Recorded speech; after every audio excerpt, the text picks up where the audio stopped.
I was sitting in my apartment long after midnight, the glow of my laptop the only light in the room. On the screen was a contract worth $120 million, the kind of document that normally belongs locked in a fireproof cabinet under triple security. But this one sat open on my kitchen table, and I couldn't stop reading the same line over and over, valid only upon counter-signature of original architect. My name. My clause. That one sentence was more powerful than any title or office badge I ever carried, without my signature.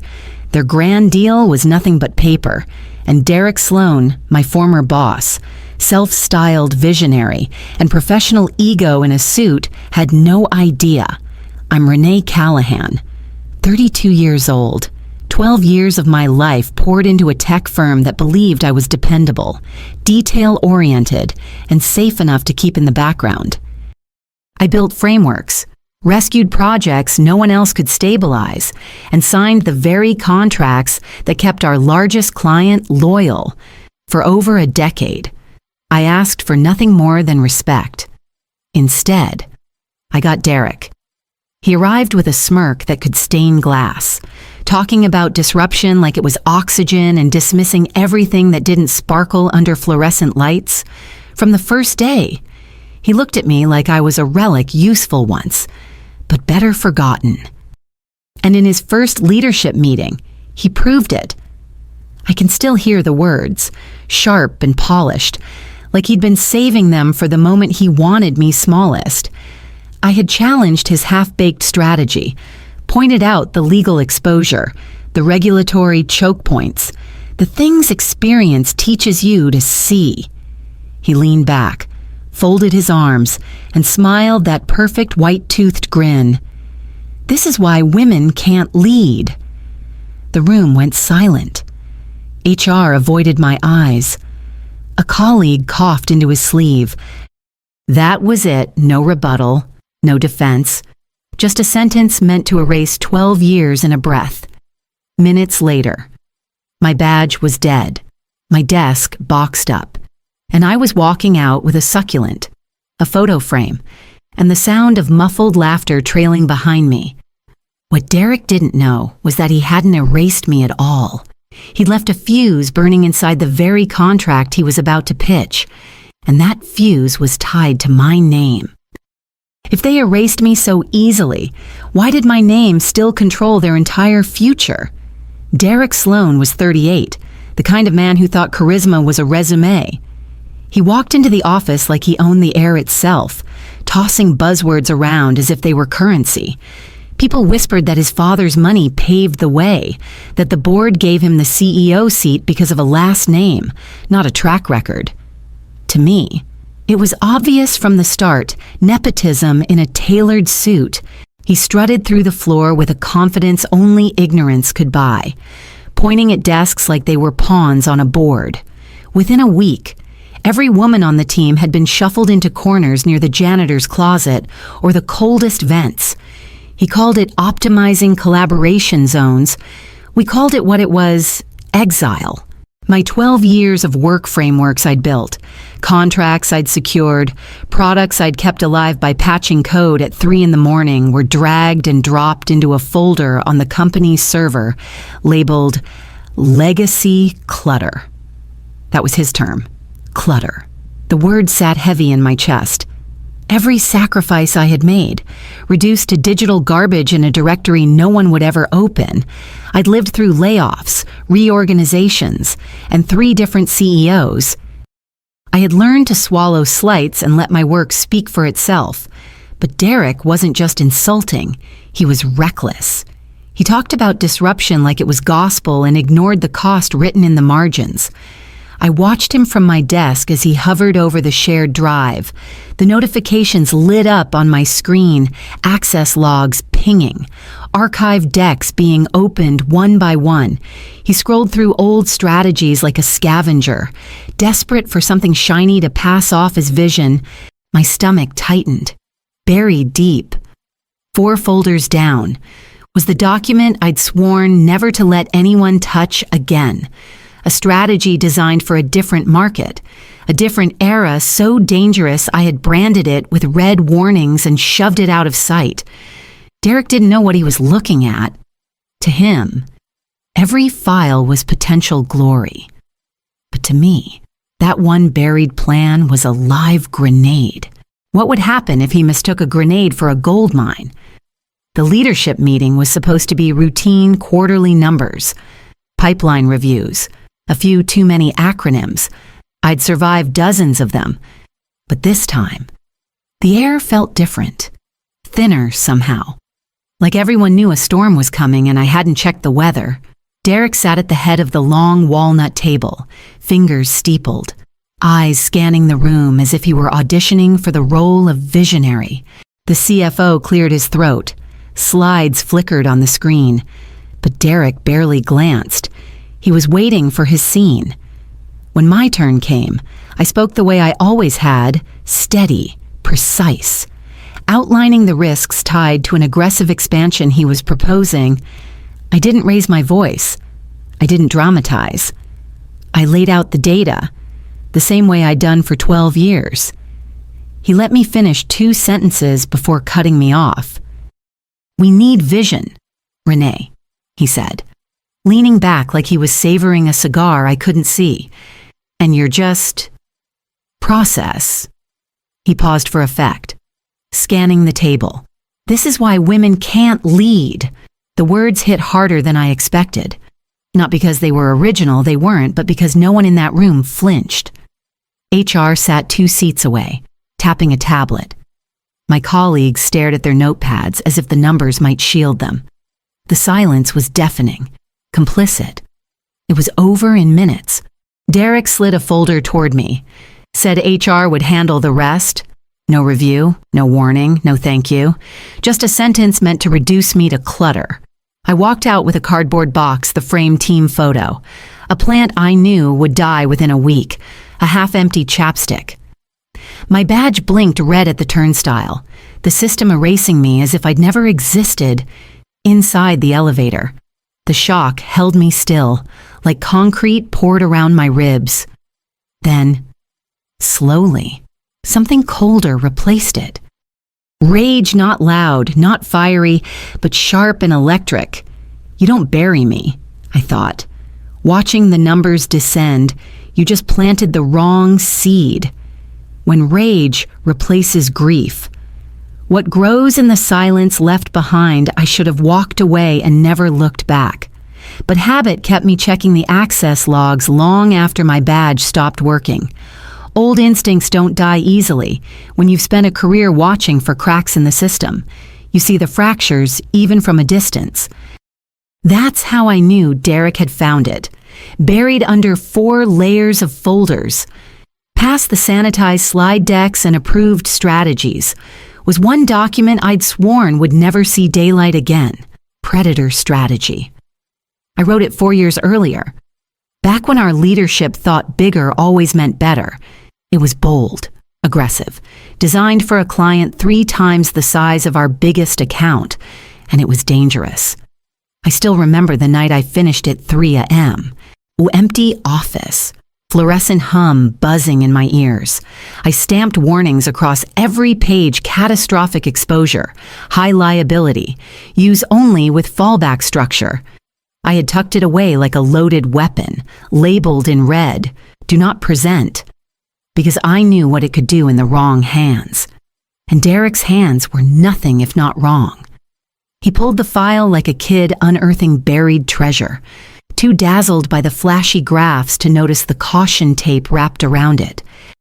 A week later, I heard through the grapevine he was printing it in full color, rebranding the headers, swapping fonts, and stapling his name across the front. He strutted through the halls with it, tucked under his arm, telling anyone who'd listen about his visionary play. My colleagues nodded, some out of fear, some out of exhaustion. Nobody asked the obvious: why did a brand new CEO suddenly have a fully formed plan? Here's what Derek didn't know. Documents carry ghosts.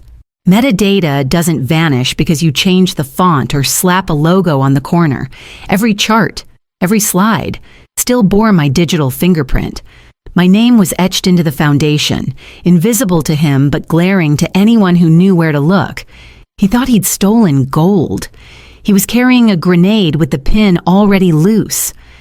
How long can a thief shine when the watermark belongs to someone else, 2 days after the cardboard box exit? My apartment looked like a thrift store exploded. Half-unpacked boxes were stacked along the walls. The air still smelled of packing tape. And I was eating cereal straight from the box because I couldn't find a single clean bowl. I should have been mourning the end of 12 years, but all I felt was static, like my brain was 3 feet behind me watching someone else's life unravel. That's when my phone buzzed. At first I thought it was another recruiter circling like a vulture, eager to capitalize on the news of my departure. But the name on the screen froze me. Maya Brooks, CTO of our $120 million client, and before that, one of the few people who'd ever had my back. We hadn't spoken in years, not since we were 2 junior analysts huddled in freezing server rooms, laughing through fire drills, whispering jokes under the roar of cooling fans. We were the only women in the rotation then, sisters in survival suits. I remembered the look in her eyes on nights when we patched systems no one else understood. We may not belong here, but we're not going anywhere. Her message was short, just 12 words. He's about to bankrupt us. You free, I read it once, then twice, then 5 more times, as if the letters might rearrange into something less explosive. But no, Derek was pitching, my deck, my numbers, my fingerprints, and Maya had recognized it instantly. Even the typo on slide 6, the one I left during an all-nighter 4 years ago and never fixed, Shamal footprint instead of channel footprint, a mistake no one else would notice. But she did, because she knew me. I sat cross-legged on the floor, cereal forgotten, staring at that message until the room blurred. Derek was about to sell them gasoline in a thunderstorm, and the only reason Maya reached out was because she trusted I could stop it. My hands hovered over the keyboard, torn between fury and temptation. I could let him fall on his own sword, or I could answer. Would I walk back into the fire or let Derek burn alone? The coffee shop was half empty, the kind of place where the chairs wobbled and the air smelled like burnt ambition and oat milk. I spotted Maya immediately. Same no-nonsense bun, same posture like steel under fabric, only sharper now, eyes burning with a fire I recognized. She didn't waste time. The second I slid into the booth across from her, she pushed a tablet toward me. On the screen, Derek's deck. My deck. Butchered and repackaged. The slides were polished, fonts changed, logos swapped, but the bones were mine. And staring back at me in bold letters was the typo I'd carried like a scar Shamal footprint. Is this yours? She asked. I nodded. It was until I buried it. I reached into my bag and pulled out my old company-issued laptop still in my possession because no one thought to ask for it back. I slid in a thumb drive, opened the folder, and there it was, the real predator strategy. 43 pages of warnings, annotations, red flags, and one very clear clause. Page 1. Valid only upon countersignature of original architect. My name, my signature, my safety net. Maya scrolled through, her fingers tightening on the cup she hadn't touched. He didn't show us any of this. He just called it bold growth. Bold, I shook my head. If you'd signed that, you'd be bleeding revenue in 18 months, maybe sooner. She leaned back, exhaled, then smiled, but it wasn't amusement. It was calculation. Then be our ghost. A very loud ghost with receipts. The words slid across the table heavier than the tablet itself. She wasn't asking for friendship. She was offering me a way back in, not through Derek's door, but around him. I stared at the red flags glowing on the screen. 12 years of experience told me to walk away, to protect what little peace I had left. But another voice, sharper and colder, whispered, "You've already been erased. What's left to lose?" So I nodded. "I'll build you a roadmap. 90% of the upside. None of his recklessness." Maya's smirk was quick, fierce. "Good. Then let's cut the cord before the bomb goes off."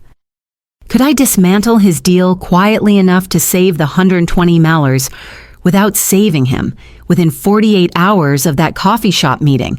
I was no longer just Renee Callahan, ex-employee with a cardboard box. I was a ghost, written into fine print. The client's legal team moved faster than I expected. An email from a senior counsel named Elandre dropped into my inbox with a 5-page NDA attached. Every line was airtight, drafted by someone who had clearly done this before. I read it twice, signed once, and just like that, I was back in the game, but hidden in plain sight. Meanwhile, Derek was parading around like he'd invented fire. Word reached me through the grapevine he'd booked an overpriced sushi lunch for the sales team, ordered champagne for his office, even asked facilities to find him an ice bucket stat. He called it his victory lap, bragging about the upsell of the decade. His smile was wide, his chest puffed out, but he had no idea the trapdoor beneath his feet was already groaning. The first crack came on Thursday morning. A simple, one-line email from procurement contract is now under review pending strategic clarification. That was it. No emojis, no reassurance, no timeline. Just a pause button slammed down hard. I imagined Derek's face when he read it, confusion tightening into panic. He responded with forced casualness. Something about happy to clarify. Just let me know what you need. Smiley face with sunglasses. No reply. He tried again an hour later. This time, more urgent, Julia. Let's sync directly. I can explain any final tweaks. Silence. He called twice. Voicemail. By mid-afternoon, he was spiraling. He sent a third email, CCing half the C-suite, sprinkling in phrases like strategic alignment and final handshake. Still nothing. It was the sound of a man shouting into an empty canyon, and the echo was already folding back on him. What he didn't know, what he couldn't know, was that behind the curtain, my rebuttal was already circulating through boardrooms like scripture. My roadmap, my risk assessments, my fallback clauses, all of it neatly packaged and stamped with the receipts Derek had tried to erase. Executives who had once dismissed me were now quoting my footnotes like they were gospel. I sat in my apartment. The same half-unpacked boxes still crowding the floor, watching emails roll in from Maya and her team. Every draft we refined was another nail in Derek's coffin. Every risk model I clarified was another spotlight shining on the blind spots he had ignored. It was surgical, precise, and strangely satisfying, like setting a broken bone back into place. Meanwhile, Derek's victory lap slowed to a crawl. Champagne sat sweating on his desk, untouched. The ice bucket melted into a puddle.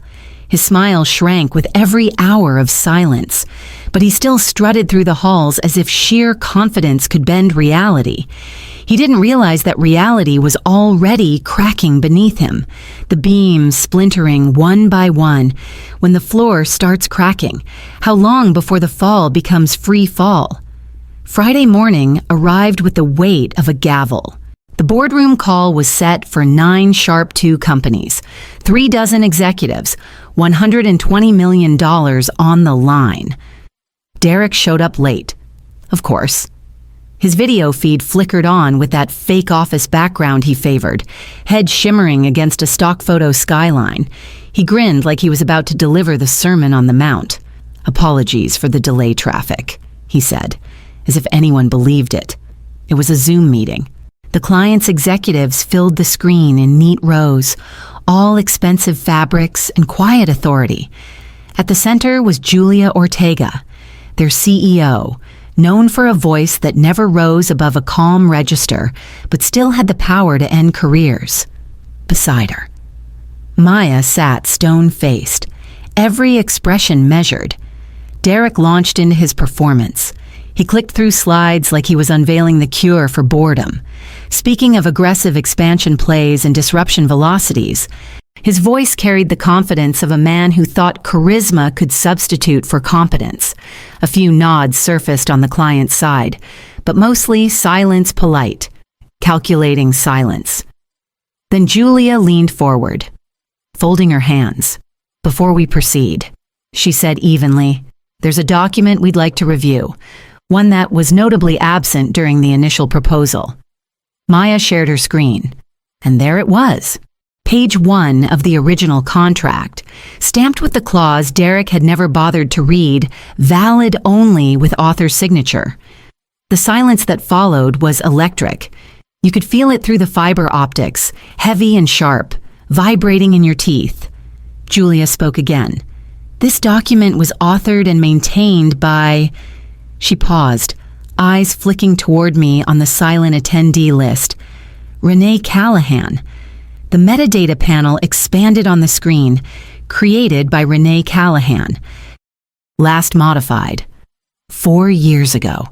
Every warning, every red flag, every annotation still intact, my digital fingerprints glowing like neon. The camera caught Derek blinking too fast, the first crack in his polished veneer. He opened his mouth, closed it, then tried again. We didn't think those notes were relevant for this client." Julia cut him off, her tone still calm. "Mr. Sloan, were you aware of this clause when you pitched on the other side of the table?" Derek's CEO shifted uncomfortably, collar dampening with sweat. "We should have disclosed that." No one looked at Derek again, and then Maya did something I didn't expect. She turned her camera on me. "This is Renee," she said, voice clipped but clear. "She's been consulting with us directly." Dozens of eyes shifted in unison, some widening, some narrowing, but none indifferent. I didn't speak. I didn't need to. My name was already etched across the evidence. Derek slumped back, smaller than I'd ever seen him, his spotlight extinguished. From the center of the stage, he faded into the shadows, a man exposed as nothing more than borrowed shine, what's left of a man who built his power on someone else's name. It didn't take long for the dam to break. By Monday morning, Derek was no longer CEO in practice, just a man with a cardboard box and a hollow title waiting to be stripped. HR dressed it up as leadership restructuring, but no one was fooled. I heard he'd been escorted out by security, his designer blazer wrinkled, face pale, clutching the remnants of his office life like driftwood. In the executive parking lot, his black Audi sat hooked to a tow truck, hazard lights blinking. That vanity plate he loved so much. A rolling billboard for his ego was lifted off the asphalt like a trophy in reverse. He looked smaller then, sagging under the fluorescent lights of humiliation. No champagne, no victory lap, just silence and the sound of metal chains tightening, while Derek unraveled. My world shifted. Julia extended an offer without preamble, the way you hand over something inevitable. Head of Strategic Innovation, reporting directly to the CEO, full autonomy, equity options, no middle management noise. It wasn't a second chance. It was a new ground floor. A week later, I walked into my new office, real wood on the desk, coffee machine that didn't scream, my name already etched on the door. I set my bag down, opened my laptop, and let the skyline shimmer through glass untouched by anyone else's fingerprints. The assistant, my assistant, knocked softly and placed a fresh cup of coffee beside me. No sugar, just sharp and clean. I held it for a moment, breathing in the steam, letting it anchor me. And then, almost without thinking, I whispered to the quiet room, "This is why women can't lead." Tell that to the 120mm platform you just lost. No applause followed, no cinematic soundtrack swelled. The victory wasn't loud. It didn't need to be. It breathed, steady and sure, in the authority of being exactly where I belonged. Without having to raise my voice, isn't the sharpest revenge the kind that doesn't even raise its voice?